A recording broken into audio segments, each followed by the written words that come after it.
सूर्य ग्रहण के 4 दिन पहले तथा सूर्य ग्रहण के 4 दिन बाद भूल कर भी न करे ये 5 काम, अन्यथा जिंदगी भर होगा पछतावा। भक्तजनों, माताओं, बहनों, सादर जय श्री कृष्ण।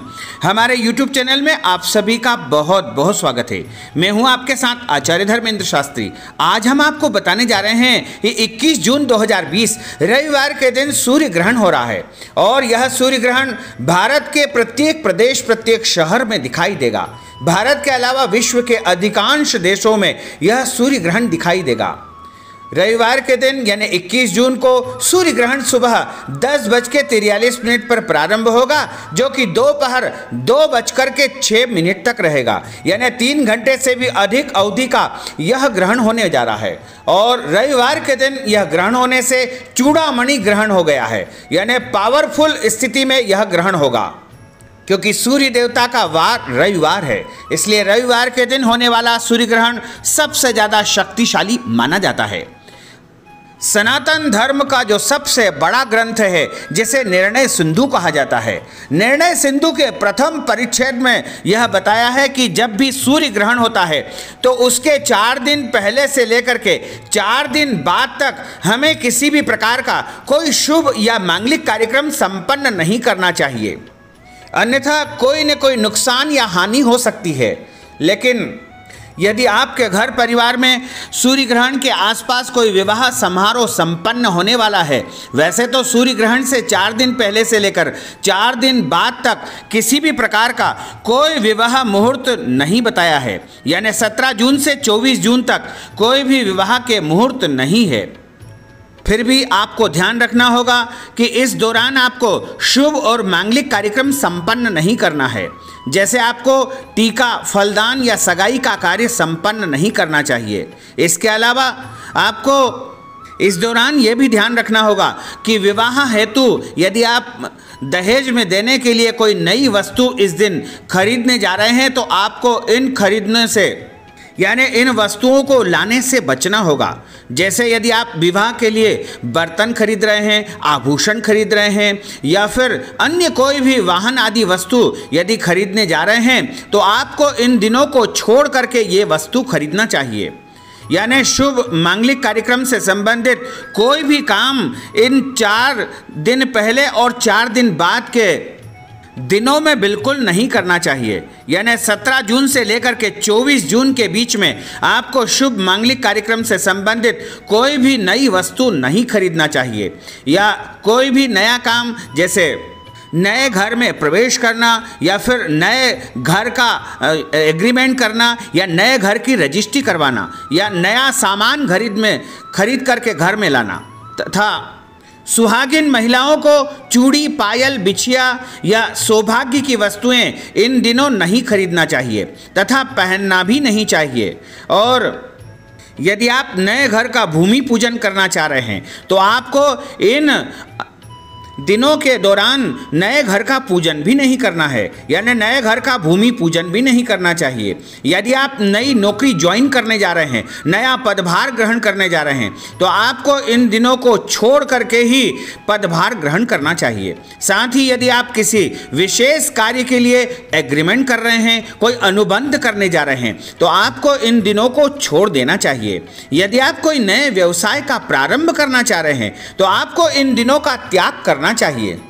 यानी कि आपके जीवन से संबंधित कोई भी नया या शुभ कार्यक्रम यदि आप संपन्न करने जा रहे हैं, तो आपको इन दिनों में बिल्कुल नहीं करना चाहिए, क्योंकि इन दिनों को अशुभ समय माना गया है।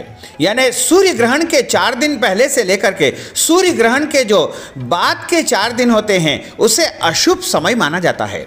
इस विषय में निर्णय सिंधु के प्रथम परिच्छेद में लिखा हुआ है कि एकादशी से लेकर के चतुर्थी तिथि तक कोई भी शुभ और मांगलिक कार्यक्रम संपन्न नहीं करना चाहिए, अन्यथा इससे किसी भी प्रकार के नुकसान या हानि की संभावनाएं प्रबल हो सकती है।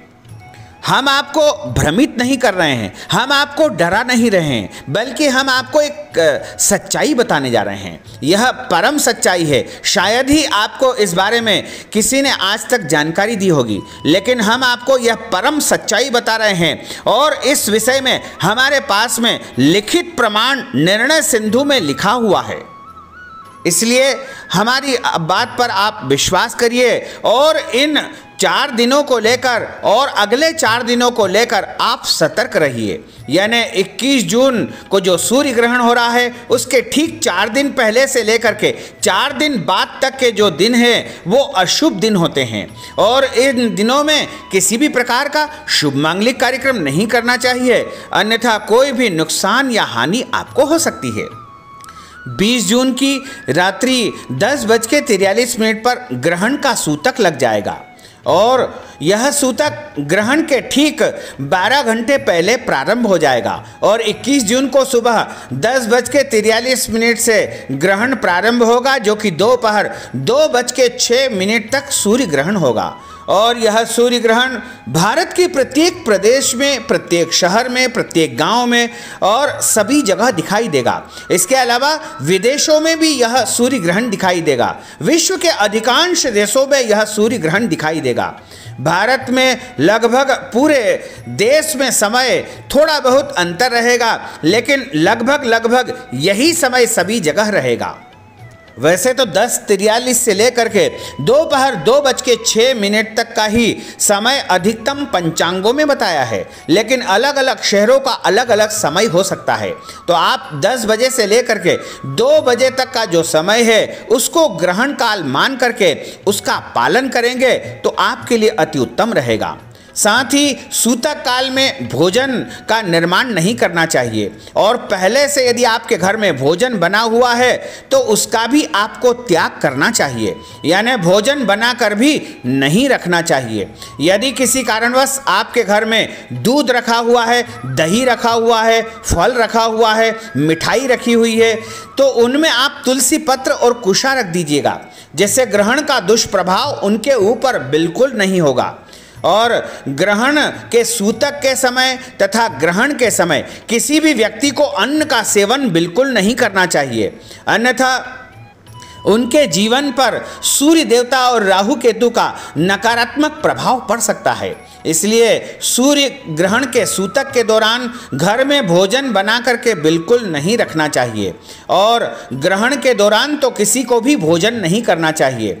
यदि घर में कोई रोगी व्यक्ति है या बच्चे हैं या फिर बुजुर्ग है तो वो ग्रहण प्रारंभ होने के 3 घंटे पहले भोजन आदि वस्तुओं का सेवन कर सकते हैं। उनके लिए कोई कठोर नियम नहीं है। यदि बहुत ज़्यादा आवश्यक स्थिति है तो ग्रहण के समय में फल फूल या दूध से बनी मिठाई का सेवन कर सकते हैं, लेकिन अन्न का सेवन किसी भी व्यक्ति को ग्रहण के दौरान बिल्कुल नहीं करना चाहिए। तथा ग्रहण के समय गर्भवती माताओं को विशेष सावधानी रखने की आवश्यकता होगी। यानी 21 जून को जब ग्रहण प्रारंभ होगा उस समय से लेकर के ग्रहण समाप्ति तक उनको भोजन नहीं करना है, अन्न का सेवन बिल्कुल नहीं करना चाहिए तथा धारदार वस्तुओं का उपयोग नहीं करना है, जैसे कैंची का उपयोग नहीं करना है, कपड़े नहीं काटना है, सुई में धागा नहीं पिरोना है और चाकू से सब्जी नहीं काटना है। हंसिए तथा कुल्हाड़ी का उपयोग भी उनको नहीं करना चाहिए।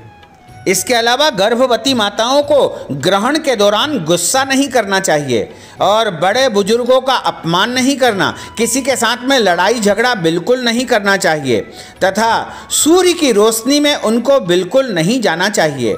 यात्रा नहीं करना चाहिए, खुले मैदान में नहीं जाना चाहिए और उनके होने वाले बच्चे की सुरक्षा के लिए पेट के ऊपर थोड़ा सा लाल रंग का जो गेरू आता है वह लगा लेना चाहिए, या गोमूत्र या गोबर भी लगा सकते हैं और अपने साथ में तुलसी पत्र और कुशा भी रख सकते हैं। यदि गेरू या गोबर उनके घर उपलब्ध नहीं है तो हल्दी पानी में घोल करके यदि अपने पेट पर लगा लेंगे तो ग्रहण का कोई भी दुष्प्रभाव उनके ऊपर नहीं होगा तथा उनका बच्चा सुरक्षित और संरक्षित रहेगा। वैसे तो प्रत्येक मनुष्य को ग्रहण बिल्कुल नहीं देखना चाहिए, अन्यथा राहु केतु का दोष उनके ऊपर लग जाता है और जीवन में कई प्रकार की कठिनाई परेशानियों का सामना उनको करना पड़ता है। ग्रहण के समय खुले मैदान में किसी को भी नहीं जाना चाहिए, भोजन नहीं करना चाहिए, तथा ग्रहण के समय सोना बिल्कुल नहीं चाहिए। ग्रहण के समय पति पत्नी को एक दूसरे से दूरी बनाकर रखना चाहिए, यानी मैथुन क्रिया बिल्कुल नहीं करना चाहिए तथा ग्रहण के दौरान मल मूत्र का त्याग करना भी वर्जित माना गया है। तथा धर्म ग्रंथों में ऐसा लिखा है कि ग्रहण प्रारंभ होने के पहले स्नान करना चाहिए और ग्रहण समाप्ति के बाद भी स्नान करना चाहिए। और जब ग्रहण काल हो उस समय भगवान का स्मरण करना चाहिए, भगवान के मंत्रों का जाप करना चाहिए और भगवान की प्रसन्नता के लिए उनका स्मरण भजन कीर्तन लगातार करना चाहिए। हालांकि भगवान के जो मंदिर के पट होंगे वो बंद हो जाएंगे, भगवान का स्पर्श इस दौरान बिल्कुल नहीं किया जाता है। तो भक्तजनों, माताओं, बहनों, हमने जो ज्ञानवर्धक जानकारी आपको दी है उसको आप अधिक से अधिक लोगों को शेयर करिएगा। और यदि आपके मन में कोई सवाल है, यदि आपको कोई प्रश्न पूछना है तो आप कमेंट बॉक्स में अवश्य लिख दीजिएगा, हम आपको जवाब देंगे। इस वीडियो को लाइक करिएगा और अधिक से अधिक लोगों को शेयर करिएगा। यदि अभी तक आपने सब्सक्राइब नहीं किया है तो अभी और इसी समय सब्सक्राइब अवश्य कर लीजिए। आपको और आपके परिवार को सादर जय श्री कृष्ण, सादर धन्यवाद।